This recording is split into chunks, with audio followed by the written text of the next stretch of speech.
prazer estar aqui para falar com vocês. Quero agradecer a presença de todo mundo.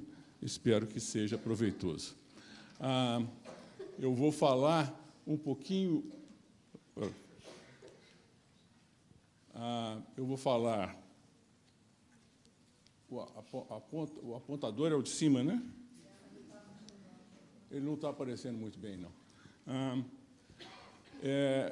Está aqui meu e-mail. Se alguém não tiver chance de fazer uma pergunta, quiser entrar em contato comigo depois, pode... Estou à vontade para responder.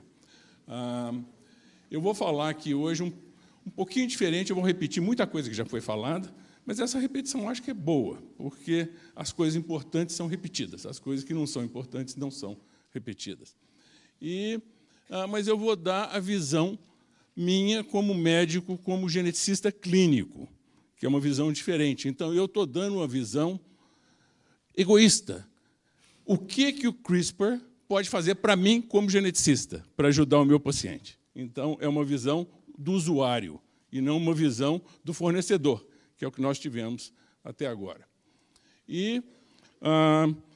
Antes de continuar, eu queria só falar um pouquinho sobre o IAT, lembrar que eu fui diretor do IAT há muitos anos atrás, de 2006 a 2010, eu acho, e o IAT está fazendo 20 anos agora, e já convidar vocês para um evento que vai ser na quinta-feira,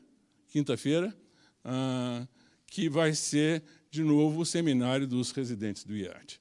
Então, acho que é uma coisa que vale a pena. Quando eu trabalhei no IAT, eu fui dos primeiros residentes do IAT, no final do meu termo na diretoria, e o meu trabalho de residente foi a publicação desse livro, que é um livro sobre a inexistência de raças humanas, basicamente, e depois eu editei, ainda como diretor do IAT, esse outro livro, que foi o primeiro livro do IAT a ser publicado em inglês, que então fazia parte de um projeto que era de internacionalização do IAT, porque o IAT é um instituto de estudos avançados que é fantástico, que a maior parte dos alunos da UFMG não conhece, e uma das coisas que eu aprendi como diretor do IAT é a quantidade de talento que a UFMG tem, né? Como tem gente inteligente, tem gente capaz na UFMG. E é uma coisa que vocês, alunos, deviam explorar o máximo possível. Quando eu venho falar sobre a ética da experimentação de edição genômica, eu tenho um senso de déjà-vu enorme. E isso me remete de volta a 1997.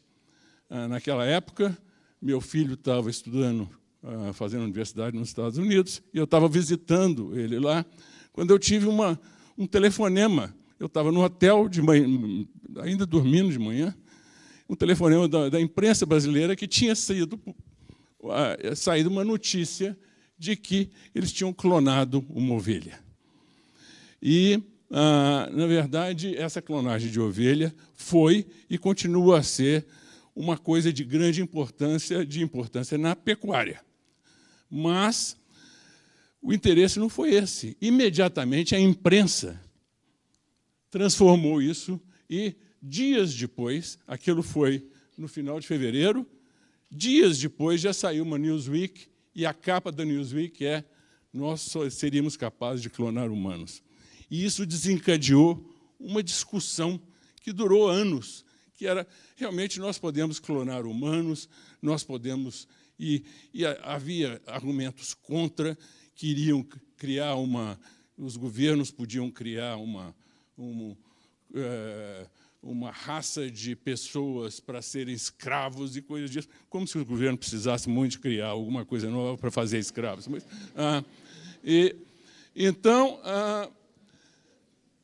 nessa história tinha também um vilão.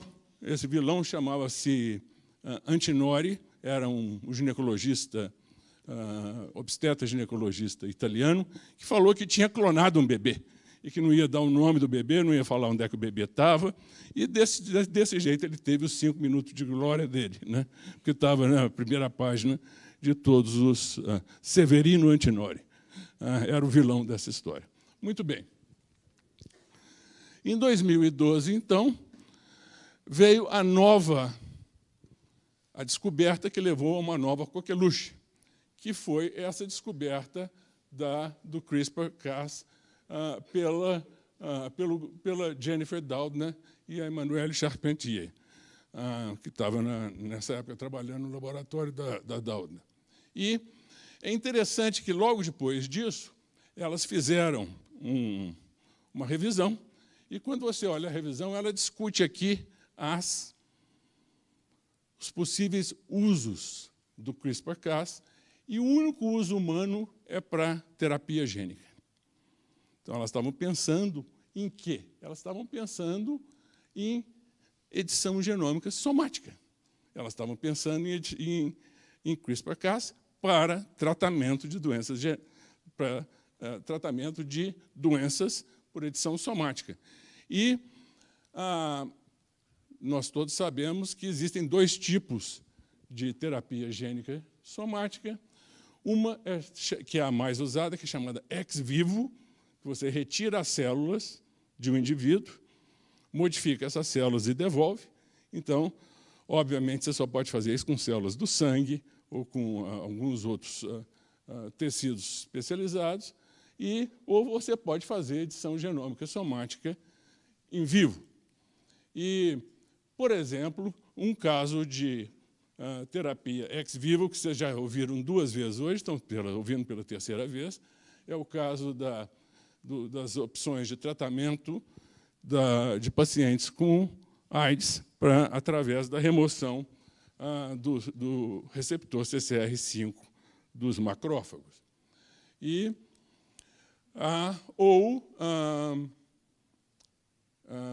Nesse caso, que é um caso muito interessante, que é o tratamento da tirosinemia, que é um caso em que você pode fazer terapia gênica no próprio fígado do camundongo.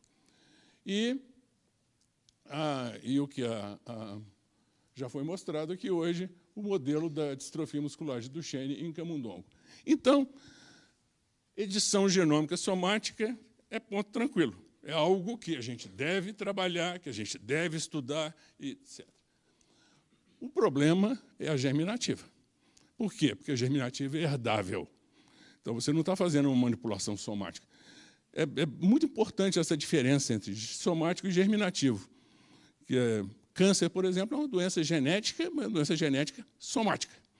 Ele não passa para a próxima geração, a não ser que haja uma mutação germinativa. E essa ideia de você modificar a linhagem germinativa humana já é velha na humanidade. Em 1931, Aldous Huxley, no Admirável Mundo Novo, que ele já falava sobre isso, uma sociedade que tinha indivíduos modificados. E, muito baseado nessa ideia, em 97 foi lançado o filme Gattaca. O nome Gattaca, se você olhar, são as 4 letras do DNA, daí que vem o nome. E é um filme que, embora seja de 97, quer dizer, tem 22 anos, ainda é muito atual, e eu recomendo que todo mundo veja, se puder. Além de tudo, é um bom filme, tem bons atores e tem uma história muito boa. Nós vamos voltar a isso mais tarde. Então, para que você faça edição genômica germinativa, você tem de modificar ou gametas ou embriões, em outras palavras. Então, por exemplo, aqui um exemplo, uma possibilidade de você usar uma modificação germinativa para consertar o embrião da síndrome de Marfan, que nós já acabamos de ter uma aula sobre Marfan aqui. E o problema, que é a mesma pergunta que a Lígia fez, eu vou fazer: por que você quereria fazer isso? Você não precisa de fazer isso. Nós temos uma coisa chamada diagnóstico genético pré-implantação, e que funciona não tão bem quanto no papel, na vida real, não tão bem quanto no papel, mas que funciona. Então, basicamente, se você tem uma mulher que tem síndrome de Marfan e ela quer ter um bebê, mas não quer correr o risco de que o bebê venha a ter Marfan, o que você faz? Você faz uma hiperestimulação, ao invés de ter um óvulo por mês, ela vai ter 20. Você vai pegar esses 20 óvulos dessa paciente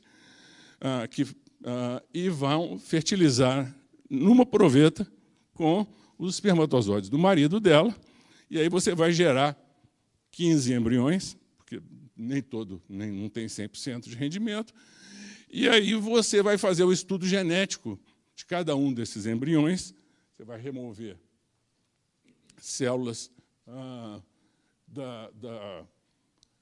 no estágio de blastocisto, você vai remover algumas células, vai congelar o resto do blastocisto, e essas células que você removeu, você vai fazer um estudo genético. Você vai decidir, então, quais embriões são sadios, não tem o gene de Marfan, não digo sadios, porque você não tem garantia de saúde, mas quais que têm o gene de Marfan e quais que não têm, e aí você escolhe os que não têm e implanta na mãe. E os que sobraram e não tinham o gene de Marfan, você congela. E essa mulher, se ela quiser engravidar de novo, daqui a uns 2 anos, ela simplesmente chega lá e fala assim, descongela uns bebês aí para mim, né? E resolve o problema dela. E isso é muito mais fácil do que se meter a fazer edição. Então, em outras palavras, do ponto de vista da prevenção de doenças genéticas, a edição genômica determinativa não parece ter nada a oferecer no momento. Eu tenho que pôr no momento aí, porque pode ser que a gente não pense em tudo e que venha a pensar em outras coisas no futuro. Mas, no momento, ela não tem nada a pensar. Então, eu não tenho de preocupar com esse tipo de decisão ética. Bem, na história do CRISPR-Cas, assim como tinha o Severino Antinori, que era o vilão da outra história, tem o vilão dessa história, que é o He Jiankui, que é esse chinês que fez aqueles bebês e que depois sumiu, né? Que ninguém sabe onde é que ele está. E vocês já estão sentindo um pouquinho daquele, quando eu falo senso de déjà vu, de que isso aqui do CRISPR-Cas está se tornando um evento midiático tão importante quanto foi a clonagem há 22 anos atrás. Em outras palavras, a imprensa adora isso porque isso ajuda a imprensa a vender jornal e vender revistas. Então, existe muito mais. Mas, por outro lado, também, obviamente, existe um interesse grande da população. Mas o negócio do chinês, do Jiankui, é que ele trabalhou em bebês sadios. Ele não trabalhou em bebês doentes. E isso, então, abre toda a discussão para a edição genômica germinativa para melhoria humana. Será que nós podemos melhorar os humanos? É o que os ingleses chamam de enhancement, né? Não tem uma boa tradução para enhancement. Eu acho que melhoria é melhor do que melhoramento. Melhoramento parece que é coisa de gado, né? Então, eu prefiro melhoria. Mas isso não existe uma tradução direta. E eu também, você pode chamar isso de eu já chamei em artigos de bebê à la carte, o termo designer baby eu acho que é bem internacional. Agora, para a gente discutir designer baby, a gente tem que discutir alguns conceitos genéticos clássicos que nós vamos ver isso sob o ponto de vista da genética. E o primeiro é de que nós temos o nosso conjunto de genes, e nós chamamos isso de genótipo, no genetiquês, né? Isso é chamado genótipo. E esse genótipo tem uma entidade física, que é o genoma. Por outro lado, você tem o conjunto de características de uma pessoa, que é chamado fenótipo. E o fenótipo tem um substrato físico, que é a própria pessoa. Agora, o que nós precisamos de fazer para fazer de enhancement, melhoria genética, é a gente entender muito bem o que o genótipo tem para gerar o fenótipo. Como que existe essa relação genótipo-fenótipo. Então, se a gente pegar em doenças genéticas humanas, nós temos, e aí, vocês já viram um slide há 5 minutos atrás, muito parecido com esse, das doenças monogênicas, que têm herança mendeliana, seguem as regrinhas das ervilhas, tá certo? E temos também as doenças poligênicas, que têm herança complexa. Bem, vamos pegar primeiro as monogênicas, porque as monogênicas parecem que seriam as ideais para qualquer coisa a ver com CRISPR, porque você vai modificar um gene só, não vai mexer no resto todo. Então, as doenças monogênicas mendelianas são aquelas nas quais você acha que tem uma correlação muito boa do genótipo e fenótipo. E uma indicação disso é que os gêmeos idênticos tendem a ser concordantes. Ou seja, gêmeos que têm genótipos iguais vão ter fenótipos parecidos com relação àquelas doenças. E, nos últimos 6 anos, eu tenho trabalhado com genômica clínica. Isso envolve sequenciamento de exomas e de genomas. E, o ano passado, um jornalista importante da Folha de São Paulo pediu para fazer que eu fizesse o genoma dele, o genoma completo, fizesse a análise do genoma completo. E, depois, mais tarde, ele publicou isso na Ilustríssima, na Folha. E eu posso falar o nome dele, que é Marcelo Leite, e que é talvez um dos melhores jornalistas de ciência no Brasil. Muito bem. E quando eu fiz o genoma do Marcelo Leite, e isso ele também contou na história, então eu não estou cometendo uma indiscrição aqui, isso aqui, ele descobri que ele tinha uma variante patogênica no gene da doença de von Willebrand, que é uma doença que é uma forma muito leve de tipo hemofilia. Ela tem a ver com coagulação sanguínea. Então, esse gene, sem dúvida nenhuma, era classificado como patogênico, ele tinha todos os critérios de um gene patogênico, ele tinha sido avaliado pelo ClinVar. ClinVar é um banco de dados de variantes clínicas, e ele era patogênico. Então, tinha todas as características de patogênico. Só que tem que, quando o Marcelo Leite, em primeiro lugar, que ele nunca tinha tido problema de coagulação. Em segundo lugar, que ele procurou o laboratório Fleury, em São Paulo, e fez uma dosagem de fator de von Willebrand, e ele não tinha 100%, mas ele tinha 85%. Então, ele estava perfeitamente bem. Então, o Marcelo Leite tinha um gene para a doença de von Willebrand, mas ele não tinha doença de von Willebrand. E aí começa a quebrar aquele paradigma de que genótipo dá fenótipo. Tive também, esses dois aconteceram um atrás do outro, praticamente, um paciente que fez um sequenciamento de exoma, que o exoma é a parte expressa do genoma, para diagnóstico de imunodeficiência, e, quando eu fiz a análise dele, ele tinha uma variante patogênica num gene, que chama TMM240, que causa uma doença chamada ataxia espinocerebelar, que tem a ver com problemas de marcha. A pessoa anda parecendo que bebeu, né? Que não tem um senso de coordenação. E, na verdade, a bebida afeta a mesma coisa que essa doença afeta, que é o sistema do cerebelo.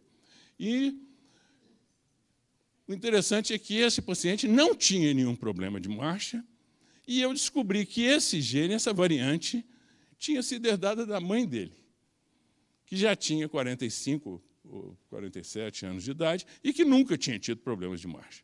Então, de novo, nós tínhamos um gene que era patogênico, de acordo com o conhecimento, e que não causava problema de marcha.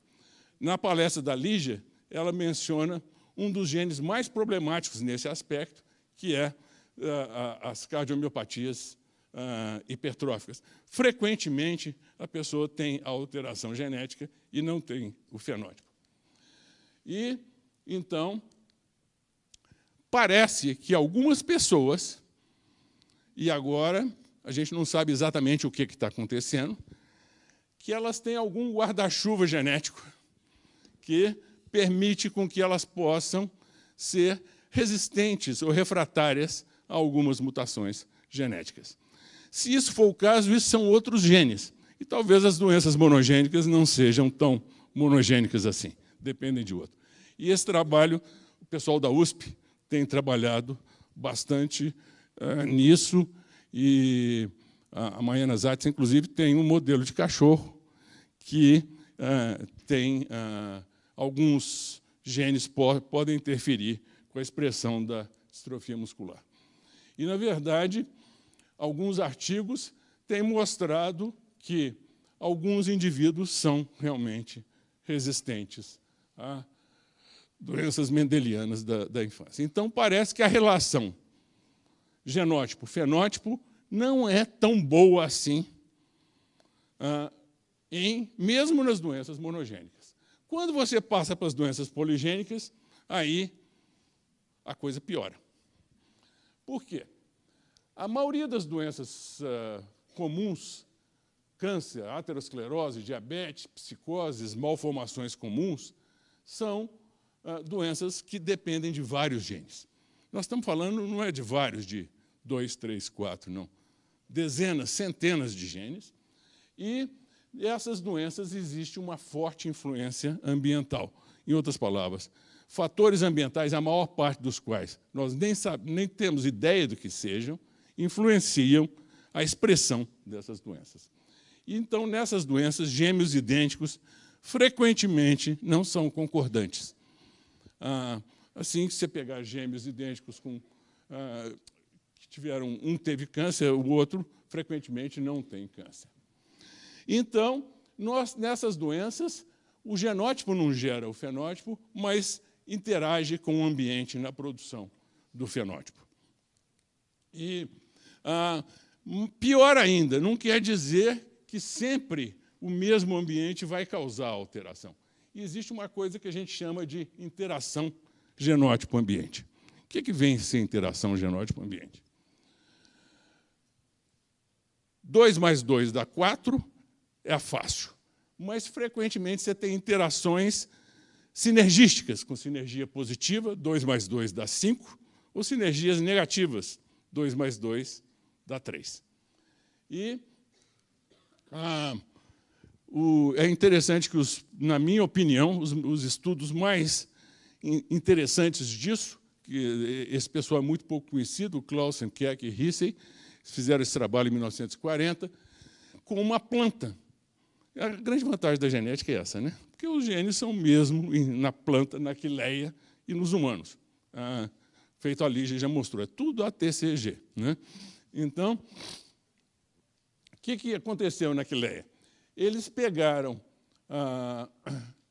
na Califórnia, é uma flor, e eles pegaram, numa elevação baixa, pegaram 7 flores e clonaram, fizeram 3 clones dessas flores, e cresceram elas em elevações diferentes. E você vê que, frequentemente, o que aqui, nessa elevação, estava muito bom, nessa outra elevação média, já não crescia. Mas, se você pusesse na mais alta, ela crescia de novo. Quer dizer, então, não havia uma correlação muito boa entre genótipo e fenótipo, por causa dessas interações que, frequentemente, são sinergísticas. Agora, as doenças de herança complexa são, então, doenças que têm o componente genético poligênico, forte influência ambiental, interação genótipo-ambiente e, finalmente, um componente estocástico. De vez em quando, as coisas acontecem por acaso. Nem tudo no mundo é determinístico. Então,